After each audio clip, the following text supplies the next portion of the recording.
We stand up and we fight back. We do not back down. We do not compromise. Not today, not tomorrow, not ever. You can either lie down, you can whimper, you can pull up in a ball, you can decide to move to Canada, or you can stand your ground and fight back. And that's what it's about. We do fight back, but we are going to fight back. We are not turning this country over to what Donald Trump has sold. We are just not. Look, people are upset and they're right to be upset. Now we can whimper, we can whine, or we can fight back. Me, I'm here to fight back. I'm here to fight back because we will not forget. We do not want to forget. We will use that vision to make sure that we fight harder, we fight tougher, and we fight more passionately than ever. We still have a fight on our hands. Fight hard for the changes Americans are demanding. Get in the fight, winning the fight. Fighting. We use every tool possible to fight for this change. We'll fight to fighting hard. Serious about fighting and fight. We got to get on our front foot and fight back. Problems, we call them out and we fight back. I'm in this fight. I am fighting in this fight. Get in this fight. Get in this fight. And fighting, we all need to be in the fight. We all need to stay in the fight. We stay in this fight. We fought back. I am not afraid of a fight. I am in this fight all the way. You don't get what you don't fight for. Our fight. We are in this fight for our lives. This is the fight of our lives. But we are going to make sure that this fight does not end tonight. This is a fight for our lives, the lives of our friends and family members and neighbors. It is a fight, and it is a fight that we're going to work to make sure continues. It's a fight. It is a fight. It is a fight, and that's what this fight is for. Well, I'm wired to fight anyone who isn't doing their job for us. I'm John Tester, and you're damn right. I approve this message. And I'll have lots of fights ahead of us, and I'm ready to stand up and keep fighting. We have to fight. We're going to fight. We're going to fight. We need to fight, and we need to fight. We're going to fight. We got a few more fights. We're going to take the privilege of a few more fights, and we have the biggest fight of all. I will never stop fighting. I will fight like hell to fight back against anyone. We need to say loud and clear that we are ready to fight. It's a bare-knuckles fight. Now they're going to have to actually fight back against people. The fight has to be conducted. It's so important that we need to fight. Fight that fight. We have been fighting. I was fighting very hard. Time is of the essence, both in terms of the fight. I think we should be fighting. Well, I really believe we need to fight. We're simply not going to take this line down. We're going to keep fighting. So I'm telling all my colleagues, this is the fight of our life. Whose side are you on? Who are you fighting for? They're fighting, or I'm fighting. We're both fighting. We will fight back. We're not going to just take this line down. I'm just going to keep the fight up. What we have to do right now is fight as hard as we can. We have to rise up and fight back. And so we're going to fight, and we're going to continue to fight. I am going to be fighting like hell. Keep fighting, and we kept fighting, and we did. So we're going to keep fighting. We have to be fighting every single day. We have to fight back, and we have no choice but to do that. I think we're doing the right thing to do that.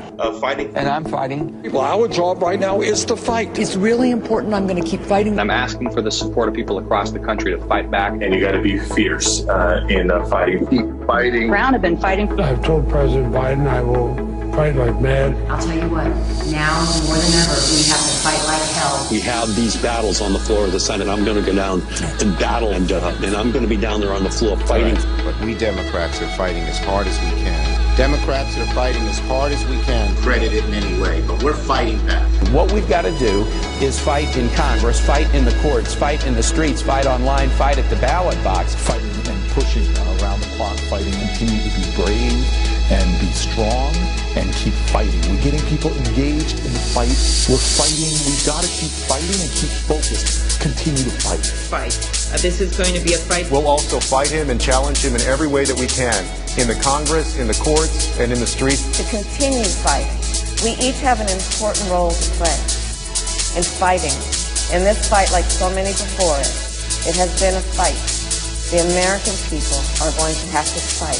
And about the importance of fighting, I will always fight. Fighting. But we always must fight. Joe Biden has a deep, deep-seated commitment to fight and to fight. And about the importance of fighting, we always must fight, to fight, to fight, and to fight. As our willingness to fight continues the fight, as Joe Biden says, to fight. It's about fighting what we're fighting for. We will tell them about what we did to fight. Really about a fight. But truly, I do believe that we're in a fight. I believe that we are in a fight. I believe we are in a fight. I believe we are in a fight. So there's a fight in front of us. A fight for all of these things. And so we're prepared to fight for that. We know how to fight.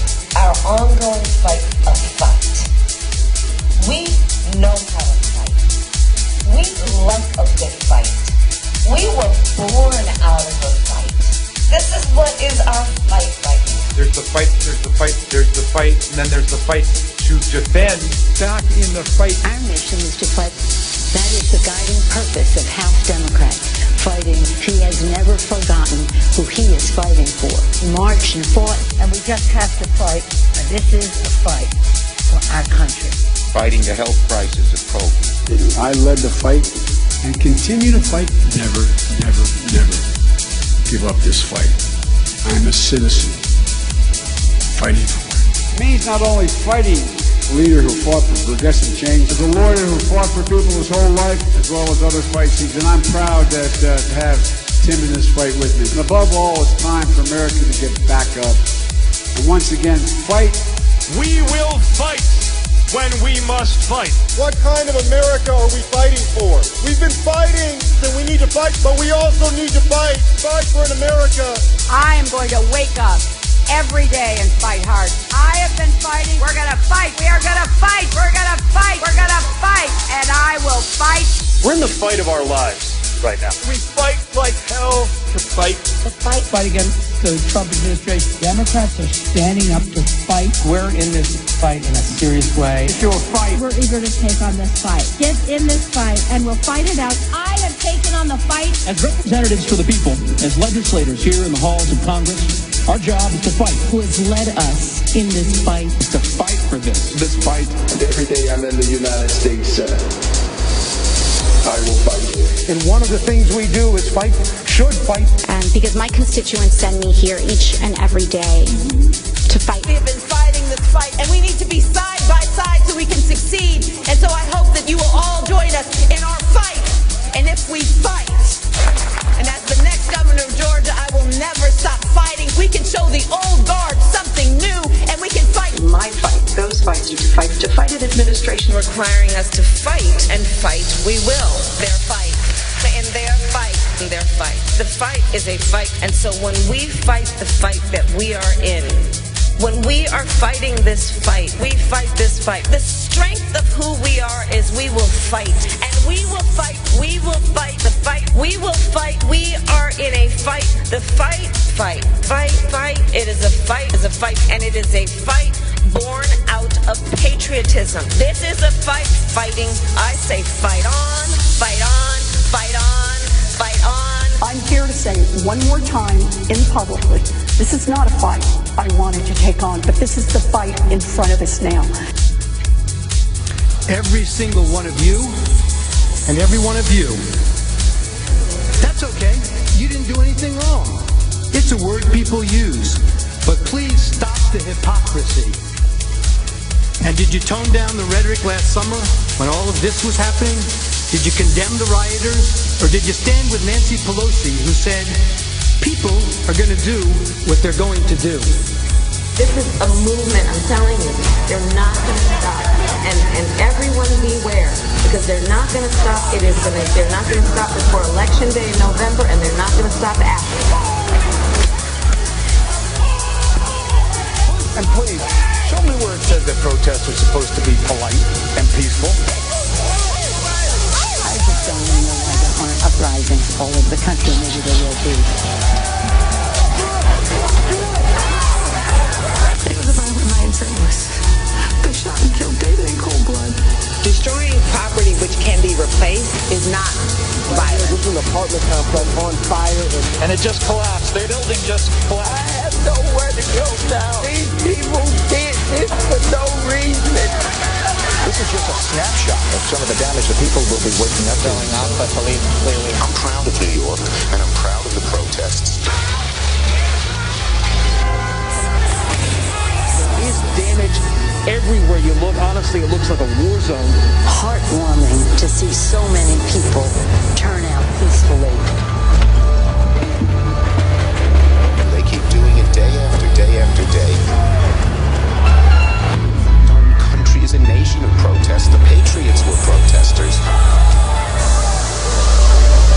St. John's Church is on fire. You just about to ask an Antifa? That's a myth. I hope someone burns down your whole precinct with all y'all inside. It is not, generally speaking, unruly.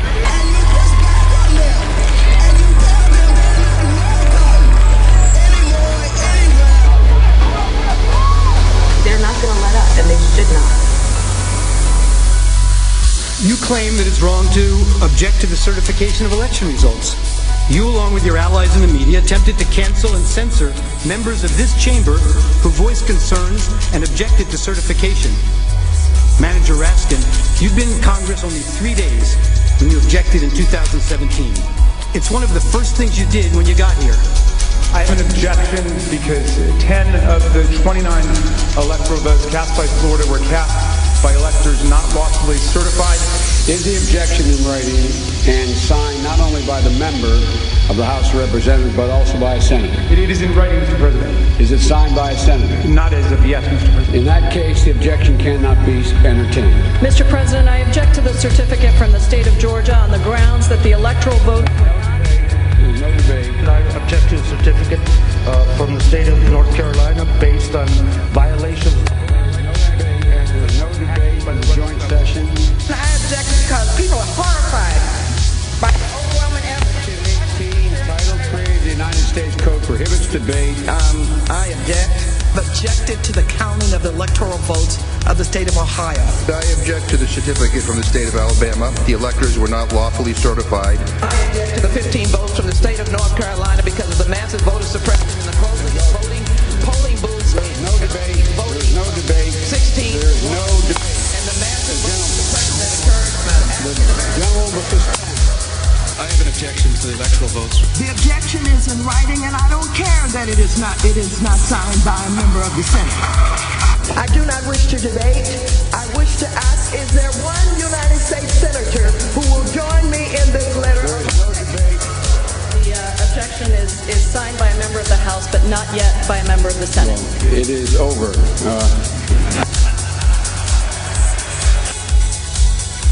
And when the House managers realized that the president's actual words could not have incited the riot, as you alleged in your article of impeachment, you attempted to pivot. You said that raising the issue of election security and casting doubt on the propriety of our elections was dangerous. One of the House managers, Mr. Cicilline, told you that this is not about the words Mr. Trump used in isolation. Rather, it is about the big lie. The claim that the election was stolen. The House managers told you that it's the big lie that incited the riot, and that the big lie was President Trump's claim that the election was not a fair election, or that the election was stolen. Claiming an election was stolen, you were told, are words that are insightful to a candidate's followers and cause people to respond violently.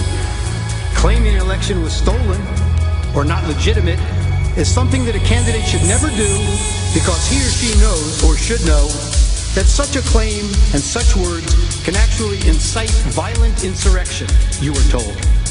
Well, it seems that the House manager's position must be actually a bit narrower than that. The House manager's position really is that when Republican candidates for office claim an election is stolen or that the winner is illegitimate, it constitutes inciting an insurrection. and the candidate should know it. But Democratic Party candidates for public elective office are perfectly entitled to claim the election was stolen, or that the winner is illegitimate, or to make any other outrageous claim they can. It is their absolute right to do so.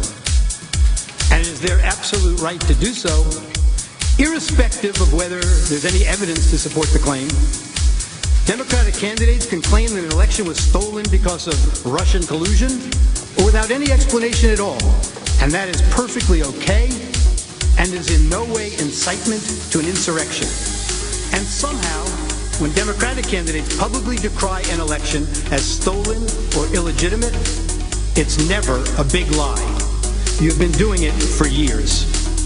But can you imagine telling your supporters that the only way you could possibly lose is if an American election was rigged and stolen from you? And ask yourself whether you've ever seen anyone at any level of government make the same claim about their own election. If Stacey Abrams doesn't win in Georgia, they stole it. It's clear. It's clear. And I say that publicly, it's clear. You can run the best campaign. You can even become the nominee. And you can have the election stolen from you. He knows he's an illegitimate president. He knows that there were a bunch of different reasons why the election turned out the way it did. Votes remain to be counted. There are voices that were waiting to be heard. And I will not concede. And I respect where you're coming from, and I respect the issues that you're raising. You're not answering the question. Do you think you're not using the word legitimate? There are still legitimate concerns over the integrity of our elections and of ensuring the principle of one person, one vote. I agree with tens of millions of Americans who are very worried that when they cast the ballot on an electronic voting machine, that there is no paper trail to record that vote. But constantly shifting vote tallies in Ohio and malfunctioning electronic machines, which may not have paper receipts, have led to additional loss of confidence by the public. This is their only opportunity to have this debate while the country is listening, and it is appropriate to do so. House Manager Castro no longer has to try to imagine it, thanks to the distinguished senator and others. It didn't have to be this way. The Democrats promised unity. They promised to deliver the very COVID relief in the form of $2,000 stimulus checks that President Trump called for. They should have listened to their own words of the past. I leave you with the wise words of Congressman Jerry Nadler. The effect of impeachment is to overturn the popular will of the voters. We must not overturn an election and remove a president from office, except to defend our system of government or our constitutional liberties against the dire threat. And we must not do so without an overwhelming consensus of the American people. There must never be a narrowly voted impeachment or an impeachment supported by one of our major political parties and opposed by the other. Such an impeachment will produce the divisiveness and bitterness in our politics for years to come, and will call into question the very legitimacy of our political institutions. The American people have heard the allegations against the president, and they overwhelmingly oppose impeaching him. They elected President Clinton. They still support him. We have no right to overturn the considered judgment of the American people. Mr. Speaker, the case against the president has not been made. There is far from sufficient evidence to support the allegations, and the allegations, even if proven true, do not rise to the level of impeachable offenses.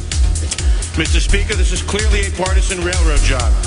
The same people who today tell us we must impeach the president for lying under oath, almost to a person voted last year to re-elect the speaker who had just admitted lying to Congress in an official proceeding. The American people are watching, and they will not forget.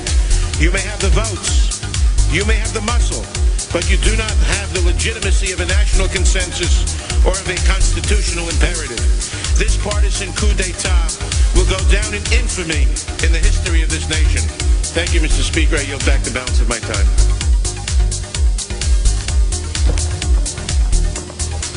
Thank you.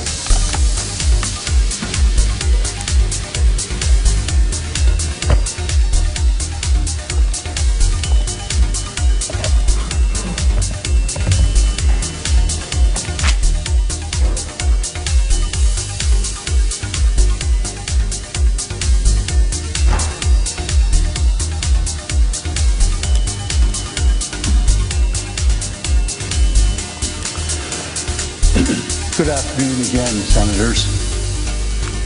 President. There are two fundamental questions for purposes of this free speech analysis. First, does the First Amendment to the Constitution apply in this chamber to these impeachment proceedings? Second, if it does, do the words spoken by Mr. Trump at the Ellipse on January 6th meet the definition of constitutional incitement so as to void the protections afforded by the First Amendment? I will explain why the answers to both of these questions must be a resounding yes. The Constitution and the First Amendment must certainly apply to these impeachment proceedings, and Mr. Trump's speech deserves full protection under the First Amendment. But before getting into the legal analysis, some preliminary observations about the House manager's case should be made. First, this case, unfortunately, is about political hatred. It has become very clear that the House Democrats hate Donald Trump. This type of political hatred has no place in our political institutions and certainly no place in the law. This hatred has led the House managers to manipulate and selectively edit Mr. Trump's speech to make it falsely appear that he sought to incite the crowd to violently attack the Capitol. He didn't, and we will show you why. The hatred has also led the House managers to make some astounding legal arguments. They astoundingly urge you to disregard your oath by ignoring the First Amendment of the Constitution. They also ignore landmark binding United States Supreme Court cases, precedents, Wood and Bond, both of which unequivocally hold that elected officials have core First Amendment rights to engage in the exact type of political speech which Mr. Trump engaged in. I was shocked the House managers not only spent a mere 3 pages on the First Amendment analysis in their trial memo, but yesterday they spent a mere 10 minutes at the end of their case as a throwaway. What we have read and what we have heard is devoid of any constitutional analysis for less than what I would expect from a first-year law student. They left out landmark cases, total intellectual dishonesty. And finally, hatred is at the heart of the House manager's frivolous attempt to blame Donald Trump for the criminal acts of the rioters based on double hearsay statements of fringe right-wing groups based on no real evidence other than rank speculation. Hatred is a dangerous thing. We all have to work to overcome it. Hatred should have no place in this chamber in these proceedings. The second observation. The Senate is presented with an extraordinary task sitting in judgment of a former president's words in a speech that he gave at a political event. The House managers accused Mr. Trump of using his words to incite the horrific events at the Capitol on January 6th. But yesterday, they gave you a new and novel standard of incitement with an element of foreseeability, a negligence concept. They cite zero case law. They made it up. This task of applying a completely made-up legal standard of incitement to an impeachment proceeding is truly an unprecedented task for the Senate. And that is something the Senate must seriously consider when deciding the issue. Do you want to create a precedent where the Senate will be tasked with sitting in judgment as to the meaning and implied intent of a president's words? or words of any elected official? Will that allow and maybe encourage a majority party to weaponize the awesome power of impeachment against the minority to suppress a point of view? Will the Senate then have to deal with constant articles of impeachment by a majority party accusing minority presidents or other elected officials of so-called insightful or false speeches? You can see where this would lead. Sadly, we have all seen the political rhetoric get ratcheted up over the last few years. We've all been witnesses to many incendiary words by our officials at political events, broadcast over the media, internet. In each of those instances, will there now be Senate impeachment hearings? One last observation. We agree with the House managers, context does indeed matter. The inflammatory rhetoric from our elected officials must be considered as part of the larger context of Mr. Trump's speech at the Ellipse on January 6th.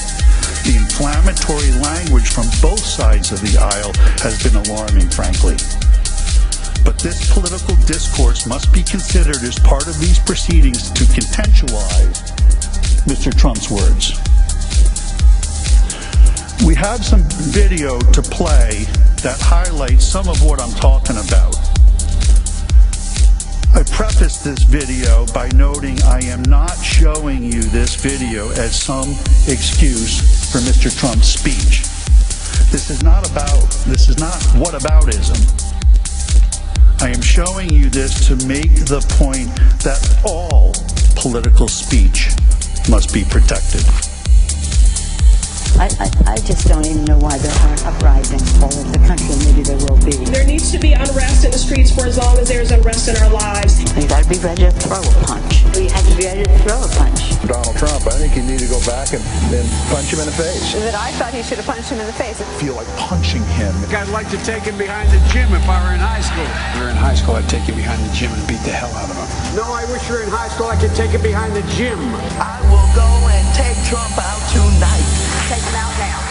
When was the last time an actor assassinated a president? They're still going to have to go out and put a bullet in Donald Trump. Show me where it says that protests are supposed to be polite and peaceful.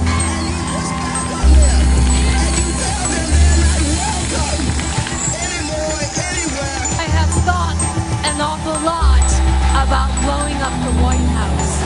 Please, get up in the face of some Congress people. People will do what they do. I want to tell you, Lord Judge, I want to tell you, Kavanaugh, you have released the whirlwind, and you will pay the price.